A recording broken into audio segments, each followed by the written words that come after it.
और अब वक्त है सुप्रसिद्ध विश्लेषण का, ये नजर डाल लेते हैं आरएसएस पे राहुल की कांग्रेस वर्सेस पुरानी कांग्रेस का विश्लेषण। महात्मा गांधी 1934 में आरएसएस के अनुशासन और बिना भेदभाव वाले कल्चर की तारीफ करी 1934 में। डॉक्टर भीमराव अंबेडकर संघ में सभी जातियों के बीच समानता देखकर खुशी हुई। अंबेडकर भी कांग्रेसी थे, लेकिन सरदार पटेल कहते हैं 1948 में सत्ता में बैठे लोगों को लगता है कि वो लाठी डंडे के दम पर आरएसएस को कुचल देंगे। लाठी चोरों डकैतों के लिए होती है, वो आरएसएस देशभक्त है जो भारत से प्यार करता है। यह सरदार वल्लभ भाई पटेल के बयान था, सरदार साहब ने यह बात को कही थी। पंडित नेहरू ने 1963 के अंदर गणतंत्र दिवस की परेड में आरएसएस को शामिल होने का न्योता दिया था। लाल बहादुर शास्त्री सच्चे पक्के कांग्रेसी, इनको मैं मानता हूं, पाकिस्तान से युद्ध के दौरान आरएसएस को दिल्ली में ट्रैफिक संभालने का जिम्मा दिया और बखूबी निभाया। इंदिरा गांधी 1977 आरएसएस के निमंत्रण पर विवेकानंद रॉक मेमोरियल का उद्घाटन किया। राहुल गांधी, अब आता है राहुल गांधी का युग। 2023 आरएसएस को आतंकी संगठन मुस्लिम ब्रदरहुड जैसा बताया।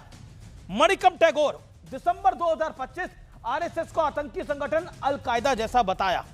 अब आज का बड़ा सवाल यह है कि नेहरू, पटेल, महात्मा गांधी, डॉक्टर अंबेडकर और इंदिरा गांधी के विचारों को ताक पर रख दिया है राहुल की नई कांग्रेस ने। यह आज का सवाल है। क्या राहुल की कांग्रेस महात्मा गांधी के विचारों को नहीं मानती? क्या राहुल की कांग्रेस पंडित नेहरू के विचार को नहीं मानती? क्या महात्मा गांधी की, क्या राहुल गांधी की कांग्रेस सरदार साहब के विचारों को नहीं मानती? यह आज पूछना चाहिए। और दिग्विजय सिंह कह रही है कि आरएसएस से सीखना चाहिए। आइए, किस तरह से पटी हुई है कांग्रेस संघ के ऊपर, यह बड़ी बात है। डॉक्टर सुधांशु त्रिवेदी मेरे साथ है, भारतीय जनता पार्टी के प्रवक्ता नेता, उनका अभिनंदन है। मेरे साथ आनंद दुबे हैं, शिवसेना उबाटा के, उनका अभिनंदन है। मेरे साथ फराज किदवई हैं, प्रवक्ता समाजवादी पार्टी के। प्रोफेसर संगीत रागी हैं, राजनीतिक विश्लेषक है, संघ के साथ जुड़े हुए हैं। प्रोफेसर संगीत रागी, पहले तो माणिकम टैगोर को आप क्या कहना चाहेंगे, जो अलकायदा जैसे आतंकी संगठन से संघ की तुलना करता है? 40 सेकंड में आपका ओपनिंग रिमार्क, फिर मैं सुधांशु जी और फराज किदवई के पास जाऊंगा। देखिए अमीश जी, कई बार जब हम आईटीओ से गुजरते हैं ना, तो कई विक्षिप्तों को हम लोग अपना कपड़ा फाड़ते हुए देखते हैं, तो उनके पर हम प्रतिक्रिया नहीं करते हैं, हम आगे बढ़ जाते हैं। आईटीओ से गुजरते हैं, क्या वैसे देखते हैं? ही मणिकम टैगोर का है, जब आईटीओ से गुजरते हैं तो कई ऐसे होते हैं जो विक्षिप्त मानसिक तौर पर होते हैं, वो अपना कपड़ा फाड़ते दिखते हैं और बहुत जोर जोर से चिल्ला रहे। कई बार गाली की भाषा होती है, बदतमीजी की भाषा होती है। तो कोई भी व्यक्ति जो होता है, सभ्य आचरण करने वाला व्यक्ति, आदमी समझता है कि इस विक्षिप्त से क्या बात किया जाए। जब कोई तार्किक बात हो, तथ्य के आधार पर बात हो, तब उसके साथ संवाद किया जा सकता है। जो गाली गलीज की भाषा यूज करता है, उसके साथ संवाद नहीं किया जा सकता है। तो वो जो कुछ भी कह रहे हैं, वो कह रहे हैं कि भाई, इन्हीं के एक पार्टी के नेता थे और कहते थे बोको हराम से तुलना करते थे राष्ट्रीय स्वयंसेवक संघ का। मैं तो यही मानता हूं कि राष्ट्रीय स्वयंसेवक संघ भारत के सनातन जो हिंदू राष्ट्र की संकल्पना है, यदि वो नहीं होता तो भारत अपने गुरुत्व केंद्र की तरफ भी बात ही नहीं करता। आज यदि राष्ट्रीय स्वयंसेवक संघ नहीं होता इस देश में, नेहरूवियन कांग्रेस ने तो भारत का आंशिक इस्लामाइजेशन कर ही दिया है। नॉर्थ ईस्ट जो है क्रिश्चियनाइज कर दिया, भारत के अंदर बांग्लादेशी पॉकेट्स खड़ा कर दिए, पाकिस्तानी पॉकेट्स खड़ा कर दिए। जिन लोगों ने भारत का विभाजन किया था वो यहीं टिके रह गए, उनकी मानसिकता में कोई परिवर्तन नहीं आया है। बहुत ज्यादा परिवर्तन तो कोई दिखाई देता नहीं है। भारत के विभाजन से पहले के जितने तर्क और तथ्य थे वो सारे आज के दिन में वही रहते हैं।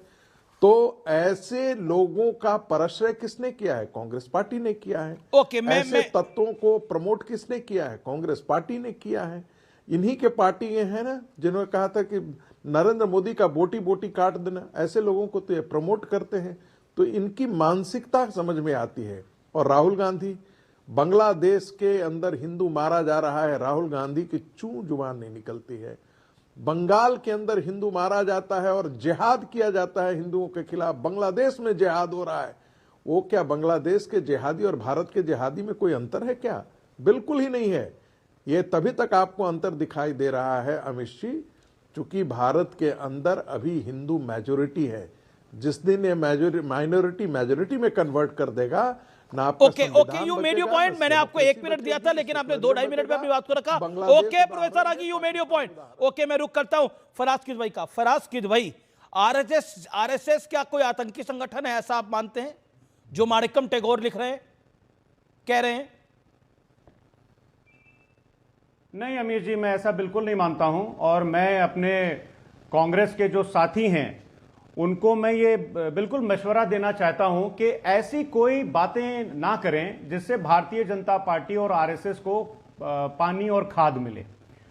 अमीर जी, आपने अपने शुरुआती जो आपका एड्रेस था उसमें बहुत अच्छी अच्छी चीजें बताई और काफी उससे नॉलेज भी बढ़ती है हम लोगों की। सरदार पटेल जी के बारे में आपने बात की, अंबेडकर जी के बारे में बात की, गांधी जी के बारे में बात की।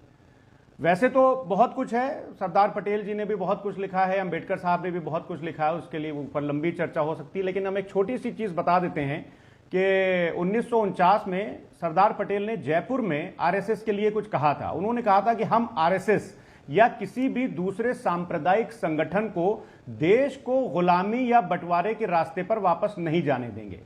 तो ये सरदार पटेल जी ने यह भी लिखा था। तो मुझे लगता है कि पूरी बात अगर हो तो देश के लोगों के पास अच्छी आती है। अभी यह हुआ कि इनसे सीखें क्या, अमीर जी आपने भी बोला और शायद किसी और साथी ने तो इनसे क्या सीखें हम? इनसे यह सीखें कि अगर कोई बलात्कारी हो और वो इनकी आइडियोलॉजी का हो तो उसको माला पहनाओ। इनसे यह सीखें यार, इसको ये जरा आरएसएस से क्या सीखें? इनसे यह सीखें कि अगर गांधी जी की हत्या हो जाए तो उसके बाद में मिठाई बांटो। इनसे क्या सीखें कि भारत के संविधान को रिजेक्ट कर दो। इनसे क्या सीखें? अब आप देखिए कि इनसे क्या हम यह सीखें कि के सुदर्शन जी बोलते हैं कि the English culture connects our children to lesbianism and free sex which is not objectionable in west. तो क्या इंग्लिश कल्चर से हम हिंदी आरएसएस से ये सीखे? हां, मैं बता देता हूं। क्या हम इनसे यह सीखें कि एज पर मिस्टर के सुदर्शन जो इंग्लिश कल्चर है वो लेस्बियनिज्म को आगे बढ़ाता है और फ्री सेक्स को आगे बढ़ाता है? तो इनके आइडियोलॉग से क्या हम यह सीखें? इंग्लिश स्कूल में क्या इसीलिए पढ़ाना हम अपने बच्चों को छोड़ दें? और ये ऑर्गेनाइजर में छपा था, मैं अपने मन से नहीं बोल रहा हूं, कहिएगा तो किताब बता दूंगा। ओके, मैं सुधांशु त्रिवेदी का रुख करता हूं, उसके बाद मैं कांग्रेस के पास चलूंगा। ओके, सुधांशु त्रिवेदी जवाब। देखिए, फराज किदवई साहब ने जयपुर में जिस उद्बोधन की बात की वो तो 1948 का है साहब, वो 1907 कहाँ है?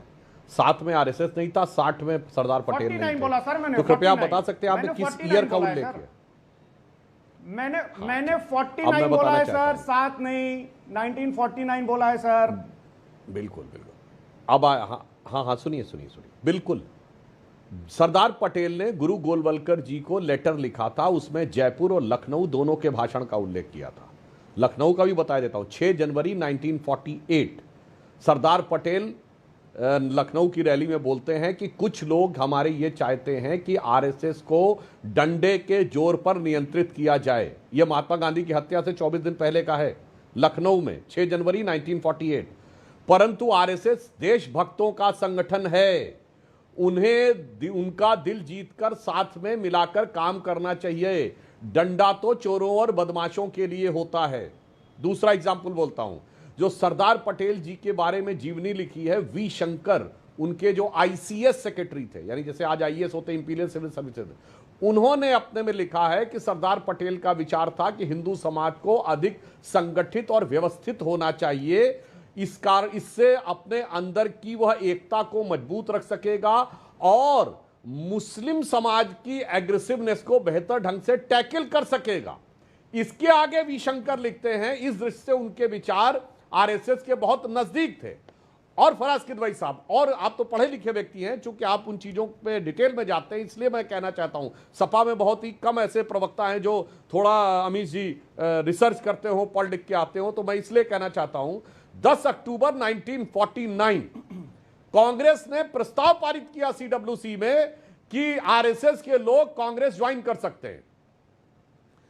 तब जवाहरलाल नेहरू बाहर थे राष्ट्रमंडल सम्मेलन के लिए, नेहरू लौट के आते हैं और उसको रिवर्स करवाते हैं नवंबर 1949 में, और द्वारका प्रसाद मिश्रा जो कांग्रेस के बड़े वरिष्ठ नेता थे, बाद में मध्य प्रदेश के चीफ मिनिस्टर भी रहे, उन्होंने इस पे आश्चर्य व्यक्त किया कि भाई जब जमाते इस्लामी के लोग कांग्रेस ज्वाइन कर सकते हैं, उनके लिए समस्या नहीं है, तो राष्ट्रीय स्वयंसेवक संघ जैसे राष्ट्रभक्त संगठन के लिए समस्या क्या है, यह समझ से बाहर है। और फिर जो आपने कहा डॉक्टर अंबेडकर ने जो बोला है और जो अन्य चीजों में बोला है, फराज साहब, डॉक्टर अंबेडकर ने जो बोला है अगर वो पता लग जाए तो मुझे लगता है कांग्रेस वालों के तो पैर के नीचे की जमीन सरक जाएगी।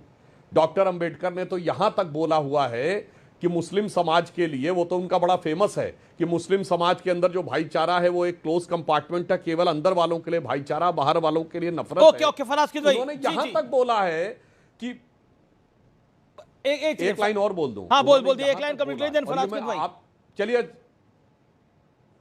हाँ देखिए, बोल सकता हूं मैं कि ये जी बोली सुधांशु जी। हाँ देखिए, डॉक्टर अंबेडकर ने यहां तक लिखा कि यदि उनके सामने ऑप्शन आए ना, लोग बहुत कहते हैं भगवान धर्म, बौद्ध धर्म को स्वीकार कर लिया, बौद्ध धर्म। अरे डॉक्टर अंबेडकर ने बहुत साफ लिखा है, उन्होंने कहा कि मैंने क्रिश्चियनिटी या इस्लाम इसलिए नहीं स्वीकार किया कि मैं जिस धर्म में जाऊंगा डिप्रेस क्लास का एक बड़ा तबका उधर जा सकता है, और अगर डिप्रेस क्लास के लोग क्रिश्चियनिटी या इस्लाम में गए तो वर्ड यूज किया, they will be D nationalise, वो भारतीयता से अलग हो जाएंगे। भाई साहब, ये तो अभी तक किसी आरएसएस वाले ने भी नहीं बोला है। इसलिए मैं कहना चाहता हूं, स्वतंत्रता कालखंड के महापुरुषों के विचार पढ़ेंगे, और अगर ये मार्क्सवादी मैकालेवादी चश्मा हटा के पढ़ेंगे तो दूध का दूध, पानी का पानी। ओके फराज, दो चीजें बहुत अहम हैं। आरएसएस जैसा संगठन जो कि अपनी परवाह नहीं करता और देश की परवाह ज्यादा करता है, क्या आपको लगता नहीं है जहां पे परिवारवाद पीछे है, जहां पे परिवारवाद आगे नहीं है, उनसे सीखने की बजाय उनको गाली देकर के काम चल जाएगा? मुझे बताइए, संघ में परिवारवाद नहीं होता। नहीं अमीर जी, देखिए गाली देने, संघ में जातिवाद भी नहीं होता। गाली देने का कोई पॉइंट, संघ के ऊपर आपका एक ही ऑब्जेक्शन है कि संघ हिंदुओं की बात करता है, यही तो ऑब्जेक्शन है। सर सुनिए, आप बोल रहे हैं कि आरएसएस जो है वो जातिवाद नहीं करता है। जरा एक अपनी रिसर्च टीम से बोलिएगा कि वो एक नाम टाइप करेंगे, भंवर मेघवंशी। उन्होंने एक किताब भी लिखी है। भंवर मेघवंशी एक कार सेवक भी थे, और 1992 में जब राम जन्मभूमि और बाबरी मस्जिद वाला जो एपिसोड हुआ है, तो वो अयोध्या से पहले तक कहीं गए भी थे, और वो आरएसएस के एक बहुत बड़े प्रचारक थे। तो उनके घर में एक बार एक खाने का आयोजन हुआ, तो जब आरएसएस वालों को पता चला कि उनके यहां खाना खाना है, तो ये लोग गए वहां तक, लेकिन जब पता चला कि ये दलित हैं तो उन्होंने खाना खाया नहीं, और उनसे कहा कि आप हमारा खाना पैक करवा दीजिए। और जब खाना पैक हुआ, उसके बाद में जब वो अपने साथ ले गए तो वो खाना फेंक दिया गया।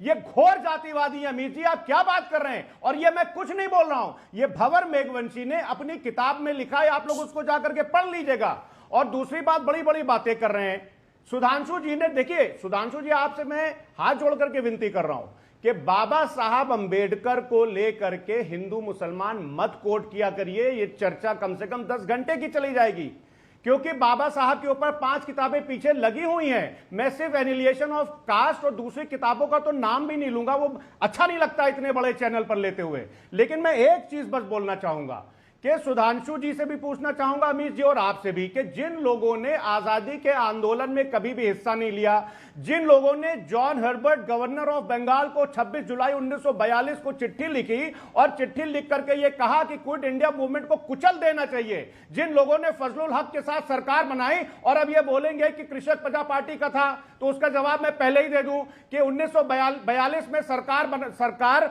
बनने से पहले फजलुल हक पाकिस्तान रेजोल्यूशन पास कर चुके थे, उसके बाद भी इन्होंने फजलुल हक के साथ सरकार बनाई। तो अमीर जी, इनसे हम क्या सीखें? इनसे ये सीखें कि दलित के घर खाना ना खाओ। Okay, let Sudhanshu Trivedi reply to this, then big one coming, okay. Doctor Sudhanshu Trivedi, संघ से क्या सीखे?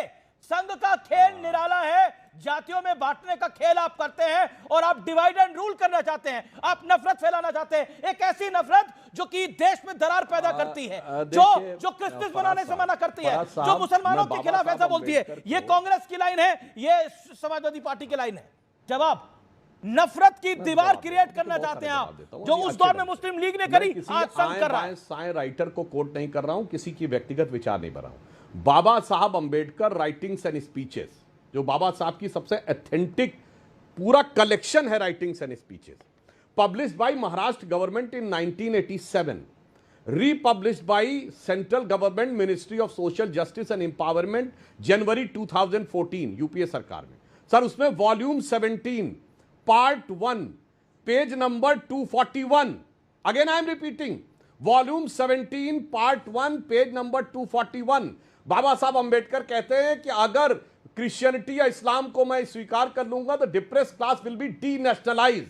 सर मैं किसी आपने रघुवंशी और फलाने वंशी का बोल दिया, मैं इसको नहीं, डॉक्टर अंबेडकर की ऑथेंटिक सरकार के द्वारा पब्लिश राइटिंग। और आप आरएसएस की बात करते हैं, क्या साहब, श्री राम जन्मभूमि का शिलान्यास 9 नवंबर 1989 को हुआ था, तो 4 ईंटें रखवाई जाती हैं शास्त्रीय परंपरा से, नंदा, भद्रा, जया, पूर्णा।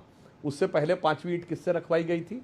कामेश्वर चौपाल से, जिनकी अभी कुछ दिन पहले डेथ हुई है, बिहार के थे, दलित समाज से थे। और आप सुनिए, 81 महामंडलेश्वर दलित समाज से हैं, कितने?